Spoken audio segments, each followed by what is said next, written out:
সূর্য উঠে আর কখন সূর্য ডুবে? বলো, তুই এটাই জানোস না? সকালে সূর্য ওঠে, সন্ধ্যায় সূর্য নামে। ও, একটা জিনিস ভাইবার রাখছস, সূর্য কাল সকালে ওঠে, রাইতে ওঠে না। বলো, সূর্য উঠলেই তো সকাল হয়। ও, সূর্য উঠলে সকাল হয়। আচ্ছা, রাইতে তো চাঁদ ওঠে, চাঁদ তো রাইতে আলো দিতে পারে, তাহলে সকালে আলো দিতে তো পারে না, তাহলে সকালবেলা চাঁদ উঠবে না কে? তোর প্রশ্নের উত্তর দিতে দিতে তো আমার জানি শেষ হয়ে গেল।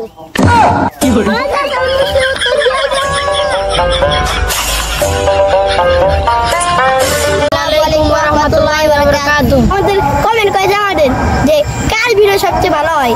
আমি নীরব আর ওই নিলয়। দর্শক বিন্দুরা, আপনারা আমাদের ভিডিওতে লাইক, শেয়ার, কমেন্ট এবং সাবস্ক্রাইব করবেন। আপনারা আমাদের পাশে থাকবেন। আশা করি পরের সপ্তাহে আমরা আপনাদের জন্য আবার কিছু নতুন ভিডিও নিয়ে আসবো। আপনারা আমার ভিডিও দেখবেন, ওর ভিডিও দেখবেন না। না না না, আপনারা আমার ভিডিও দেখবেন। না, আপনারা আমার ভিডিও দেখবেন। আচ্ছা, দাঁড়া তো।